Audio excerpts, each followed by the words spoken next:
Hey everybody, welcome to another action-packed, exciting episode of Scotty's Record Shop. Before we get to the subject at hand, I'd like to say hello and welcome to our new subscribers. Since the last video, we actually got more than we usually do, and that is not a complaint, because like I say during every single video, I know, but I do it, I appreciate each and every one of you. I really sincerely do. Okay, so the subject at hand is Elton John. I initially was just going to go through the entire catalog, 30 plus albums, and we'd be here for an hour. And then I thought, you know what? We're not going to do that this time. We're going to take these in chunks over time. The first chunk I was thinking was the 70s, but it actually goes back a little bit further, so maybe we could think of this as the first decade. Then we'll do the 80s, and then maybe we'll do one more after that with the stuff that came, from the 90s and the 2000s. And the reason that I'm doing that, A, it'd be really too long to do all of it. And B, honestly, in all fairness, I'm a bigger fan of his earlier stuff. I'm, 60 years old, and that's kind of the way that it usually works. This is the stuff I grew up with. It's the stuff when I was a kid that I'm familiar with. The later stuff, to be honest with you, the 90s stuff and the 2000s stuff, I'm going to have to go upstairs, pull the CDs, and listen to them, because I haven't listened to them for years. So, and the odds are pretty good they would probably rank a bit lower than this stuff, because this stuff just has memories. Now, this is my list. This is not your list. Your list can be down here. Feel free to comment all you want. Just remember, this isn't necessarily about his most popular albums or the technical proficiency, the best technically album, whatever, biggest selling, whatever. It's the albums that I enjoy the most, or at least they're being ranked that way, from least enjoyable, because I don't want to say worst to best, but least enjoyable to most enjoyable. We're going to look at 1968-ish through 1979. Okay, and again, let me know what you think in the comments. We've had a few people that are kind of, and that's okay.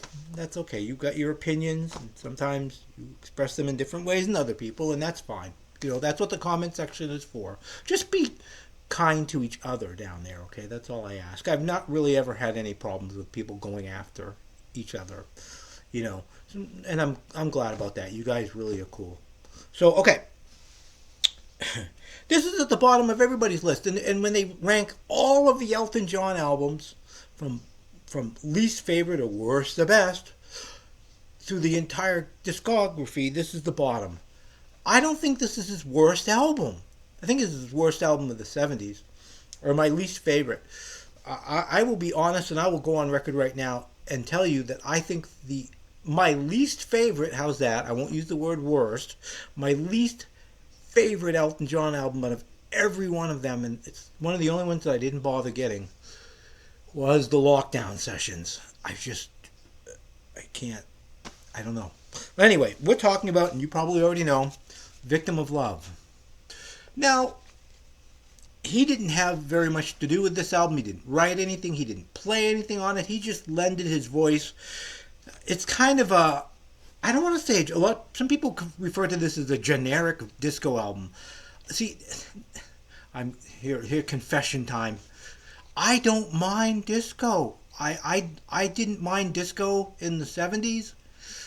It wasn't my favorite music, but I didn't mind it, and I still don't mind it. I just look at it as dance music. This is maybe sort of generic dance music, but the only thing on here that I find excruciatingly painful is Johnny Be Good. Like 8 minutes of it, or whatever it is.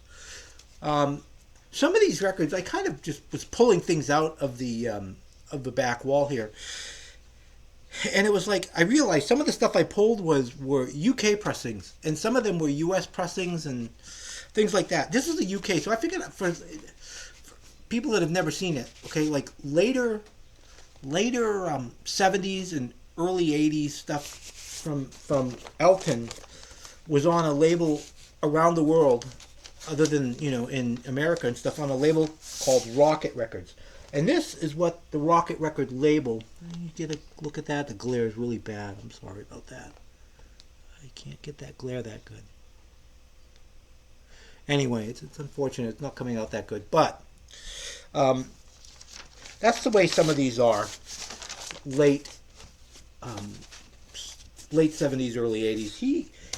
In America, he was on MCA Rocket. I'm not sure if any of these are MCA Rockets that I pulled. And by the early 80s, which we're not going to see any of that stuff, he was on Geffen in America and actually in North America, basically. All right, the next one, it's a little bit of a step up, I think. Oh, by the way, I didn't comment, I didn't say this, but no compilations, no greatest hits, and no live albums. Okay, we're not going to see those here. There were several compilations, and there were 2 live albums originally in the 70s. So, all right, A Single Man. This is Elton's first album without Bernie, and it's okay. It's got its moments. It's not bad. A lot of people love Song for Guy. Part-Time Love was the single off this in America that did okay. Kind of a dancey, boppy kind of song. I didn't mind that song. There's some other things on here that I don't mind. Song for Guy was written, I guess, if memory serves me correctly, and whenever I say that, if I haven't said this yet, whenever I say memory serves me correctly, make sure you do some fact checking, because the old memory isn't what it used to be. But I seem to remember it being written for a delivery boy or something like that for Elton that he knew, who got killed in a motorcycle accident, so he dedicated the song to this kid named Guy. I'm trying to know what the label is this on. I'm not going to do every label, but oh yeah, this is the UK pressing as well. Yeah, you can see that a little better. There you go. The UK and, European Rocket label. I do have the inner, by the way, in here. Just in case you're like, do you have the inners? Yes, I do. Next one, some people don't put in. I do. It's a soundtrack album. And Elton, I believe, does 5 songs on this. And the 5 songs that he does are actually really, really good. I really like them. The movie was called Friends. I've never seen it. This is the soundtrack to Friends. Like I said, Elton does 5 songs on here. And then the rest is just orchestration by Buck Masters. And I'll show you the label this is on. I believe this is a U.S. pressing. Yeah, this is a later, I believe, pressing. Maybe this originally came out in 71, and I think this is a later 70s pressing. It's not an 80s pressing because there's no barcode. And I believe this is a U.S. pressing. Anyway, Friends. Next one, a lot of people don't include either because it's an EP. But it's a 12-inch, and I thought, what the hell? And it's really actually pretty good for what it is. The Tom Bell Sessions. This is a little beat up. My U.S. pressing is in better shape. The cardstock on this is really quite thin. This is, again, a UK pressing, and the cardstock it's seen its better days. The vinyl's in good shape though. But Tom Bell, tremendous Philadelphia producer, produced like the Philadelphia Sound, the OJs, and all kinds of stuff like that he did, and he did some work with Elton in '77, I think it was. And this didn't get released until after A Single Man. I think that Tom Bell might have been a little pissed off when A Single Man came out, and it's like, well, where's the stuff we did? I think this is pretty good for what it is. The big hit on here is Mama Can't Buy You Love, a disco-y song. People were talking about, Victim of Love and that album being his his venture into disco. That's not true. I mean, Part-Time Love has a disco feel to it. Mama Can't Buy You Love is definitely a disco-y song, and it's a damn good song. on MCA originally, but on here, this again, I guess I pulled the UK pressing. Okay, we're moving onward and upward. This one, I don't know, would you have even included this one? Excuse me, this is a recent album, a recent release, but it is his first recording, going back to what, 67, 68. It's Regimental Sgt. Zippo. I really like this. This is the Record Store Day release. Tip on. They made this really feel and look like a late 60s, release. And they did a really good job. Tip on sleeve. I think that's what you call this. Yep. And this is the mono pressing.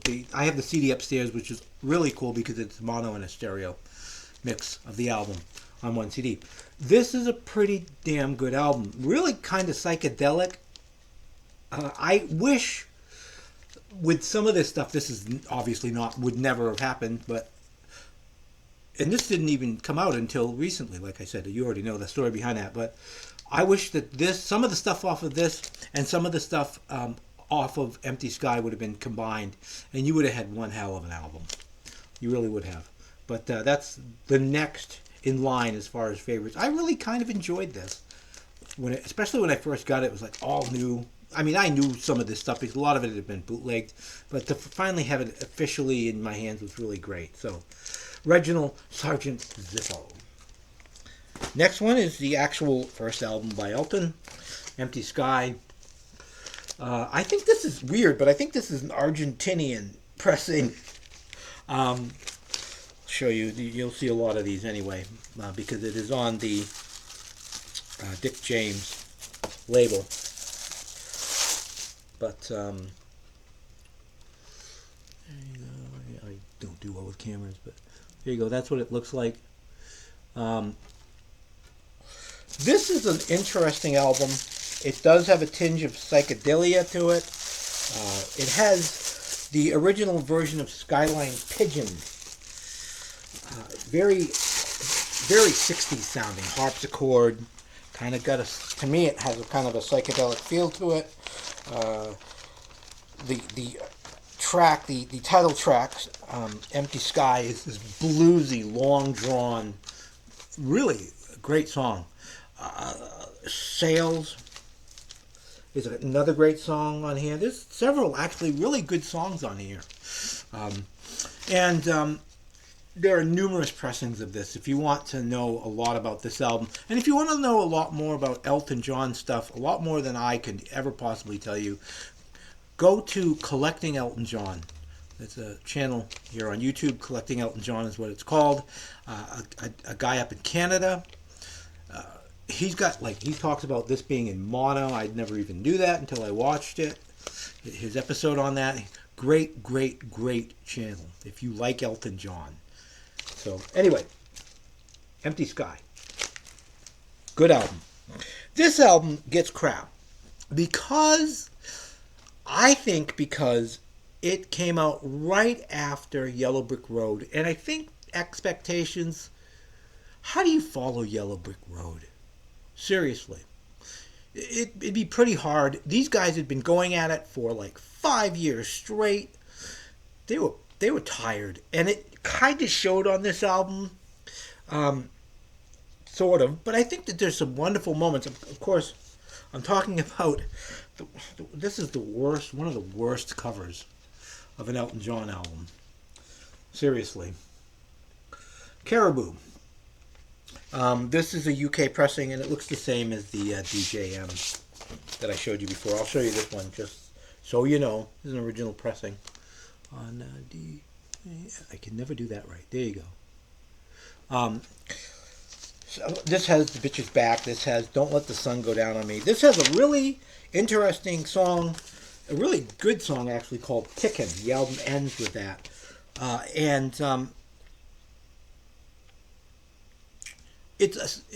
Listen to it. It's before even I Don't Like Mondays or anything like that. It deals with that subject matter of somebody snapping and and hurting a lot of people. Uh, it's not a good subject matter. It's a very sad subject matter, but it's really a great song. It's a little long, but it's a great song. There's some really good stuff on here, and then there's some stuff that's just like, okay, guys, you guys are tired. I give them credit for having the run that they did, and I still think this is a pretty darn good album, though. Okay, Caribou from 1974. Next one is an album I think people might be a little hesitant because it's a long album. It's a double album, and I think people are kind of like a little long. And the other thing that kind of deters people from this is there's so many different styles of music on this album. And well, I'm talking about Blue Moves. I really like this album. There are some moments on here that are better than others. I'm not. You'll see if you haven't already figured out.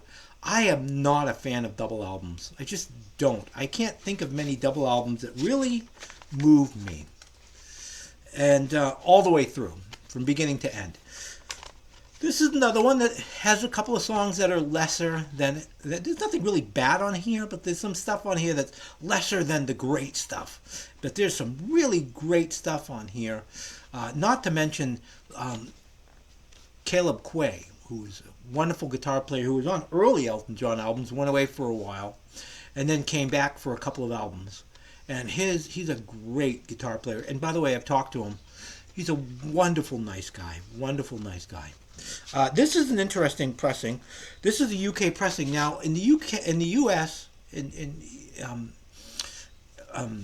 America, Canada and Mexico, I think even, this was on Rocket MCA, and it had an interesting. I'm not going to pull it out.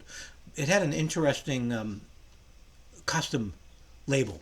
But this one, in the UK, had this, which is something that we in America are very accustomed to, because if you have some Kiki D albums and some Neil Sedaka albums that were issued on Rocket, you'd recognize this.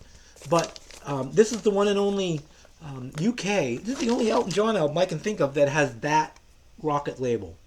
And it's, in this case, the UK. I'm not going to take both of them out because you don't need to see them because they're the same thing. But yeah, I find that really kind of interesting. I didn't know that until I got this, and I was like, wow, that is really kind of cool. Really kind of cool. And of course, custom inner sleeves. I don't... But anyway. So, Blue Moves. An album that if you've not yet heard, I recommend. I think it's kind of a lost gem in his collection, honestly. Rock of the Westies. Next album. I didn't like this album that much when it first came out. I think that it was okay. This has grown on me. I don't want to say quite a bit, but it has grown on me as time's gone by. I think this is the UK pressing. I got to get this silly thing out. This is custom labels. I think the labels, even on the UK and US are the same. You've got a picture of Mr. John, and you've got the band on the other side. The Elton John band. This was the first album where Caleb Quaye came back, and Dee Murray was on here. Great guitar players, man. Just great. Yeah, so let's see what's in here. There's all kinds of... This was not as full-on... thing here as well. A little... In the booklet, it's just a little page. Not as decked out as Captain Fantastic. We'll see that. And I am not taking everything out of that, but... Hey, speaking of Captain Fantastic, I'm looking down here, and it's the next album. There you go. And this is loaded. This has got tons and tons and tons of goodies, posters in here and everything else. Not going to take it all out. Let's see here. We'll look at this is the UK pressing as well, but it's got the same exact custom label as the US. Great album. Some people feel that this is his greatest work right here. I will tell you that the jacket, this is the best packaging that he ever did. Just simply the artwork on here is just unbelievable. Let me make sure I don't have anything in here. Okay, just unbelievable, and all these posters and everything that comes in this thing. It's just fantastic. Someone Saved My Life Tonight is the big hit from this. But there's a lot of good stuff on here. Again, there's a couple of songs that are lesser than unbelievable. And it's kind of weird how there's some albums where we're coming up where I think it's just fantastic all the way through. So that's why, even though this is really a great album, it ranks here a little below the other ones. Like this is number 5, I think, or something. That's not bad, though. Captain Fantastic and the Brown Dirt Cowboy. By the way, Captain Fantastic and Rock of the Westies were the first albums ever in the U.S. to debut at number 1. They went to number 1 just on pre-sales. So the day that these came out, they were number 1. And that had not happened yet. I mean, it does happen, I don't want to say all the time now in America, but Elton was the first one to do it. Stevie Wonder, by the way, was the second one. Okay. These two albums that I'm going to show now are kind of interchangeable. For me, kind of, yeah. Love them. 1971. This actually is a U.S. pressing. I know that. I'll show you what early Elton looks like on the U.S. pressings. He was on a label. A label called Uni Records. And that's the label right there. Uni. I can't hold it up right there. Uni Records. In America and Canada and stuff like that. This was on the DMJ label. DJM. I knew I was going to do that. DJM label. Tiny Dancer. Levon's on here. And of course, one of my favorite songs by Elton, Madman, the title track. Other good things on here. A pretty damn solid album. We're in the classic era for sure. Early Elton is, you just can't beat it. Okay, next one. This is actually, this is the reason I put it on the back here. It's a UK pressing, an original UK pressing of Honky Château. What can I say about this one? Rocket Man's on here. I mean, everybody loves Rocket Man. I think it's a great song, but I'm a little sick of it, to be honest with you. It's a great song. Don't get me wrong, but I'm just kind of burned out on it. One of the songs on here that I always, as a kid, found awkwardly funny was "I Think I'm Gonna Kill Myself." Now, why would a subject matter like that be awfully funny, or even awkwardly funny? Is because of the music. The music is this upbeat tap dancing. As a matter of fact, there's tap dancing going on during this. It's so, you'd think with a depressing subject like that, and I know for certain that's why they did it, was the contrast. You've got this depressing subject, nothing's going right. Mom and Dad won't let me borrow the car. Typical teenage, if you don't give me what I want, I'm going to kill myself kind of BS.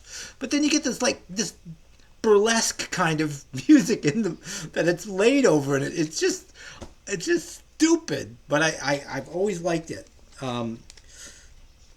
Mona Lisa, Mad Hatters is on here. Just a damn good album. 1972, and this is an original pressing, so it's got the embossed here, and then the picture that's glued on here. Just a great album. Okay, I think we have 3 more, something like that. Yeah, 3 more, 4 more, something like that. Okay, his self-titled 1970. This broke him in America. This didn't do that well in the UK initially, I guess, from what I understand. Has Your Song on it. Has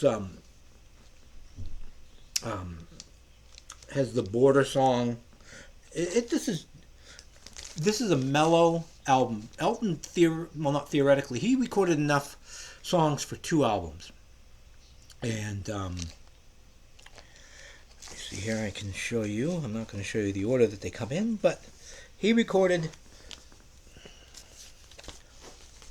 Am I holding this up right? There I am. Okay. He recorded these two albums literally at the same time. And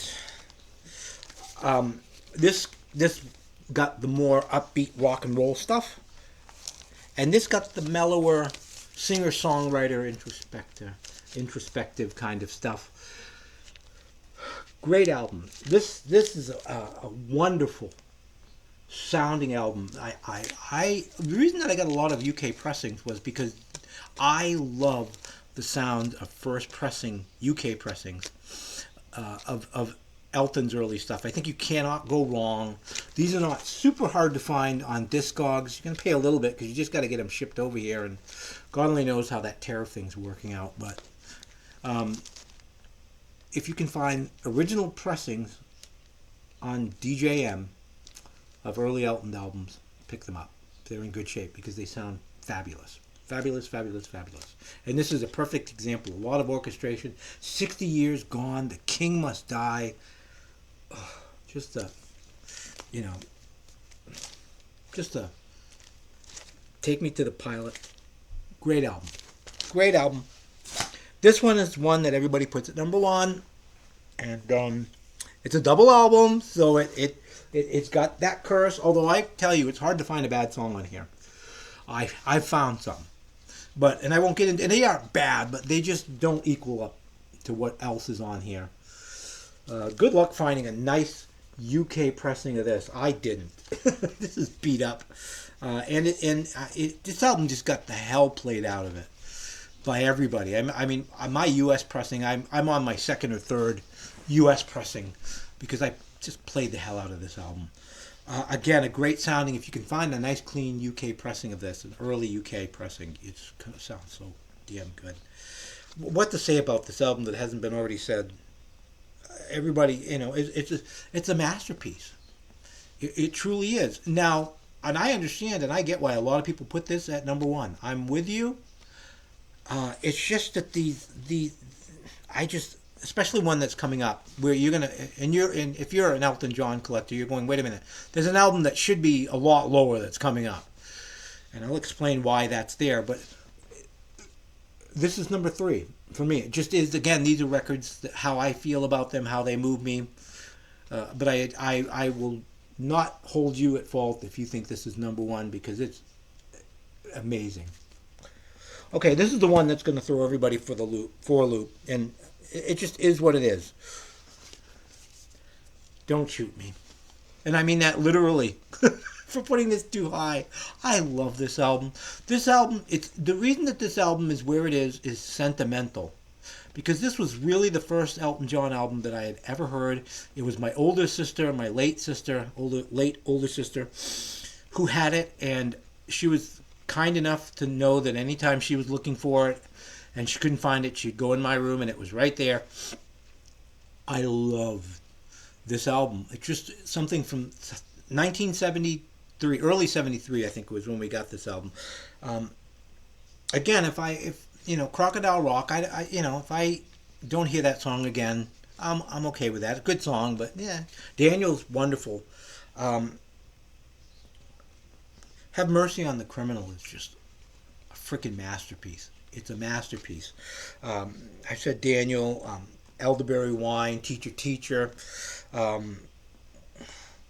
High Flying Bird is absolutely beautiful, beautiful, beautiful. Unfortunately, this UK pressing, there's a booklet that comes with it, and this my US pressing has the booklet, but there's a little beat up as well. Vinyl plays okay, but a great sounding pressing, by the way. My second favorite album, Don't Shoot Me, by Elton. Obviously by Elton, because that's what we're doing. All right, number one.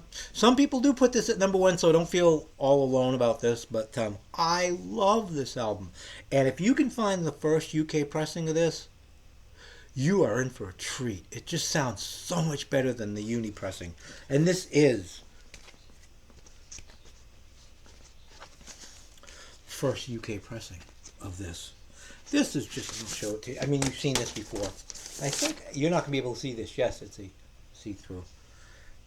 Somewhat translucent, but This is just a fantastic album. You've got the guitar work of Caleb Quay on here. I keep mentioning Caleb, but he's such a great guy.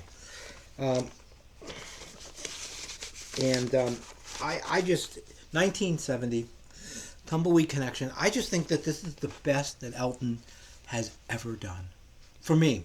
And again, I know there's some others that feel the same way, but I love this album. I absolutely love this album. And this is in really good shape. I wanted to get a copy that was in really good shape. This has the book in it and has the texture, kind of weird texture, not laminated or anything. So anyway, this is my favorite of the 70s. Down the road we'll do the 80s, and then we'll probably do the 90s onward. But that's my take on Elton's first decade. Okay? Let me know what you think in the comments. Do you think I got it really wrong?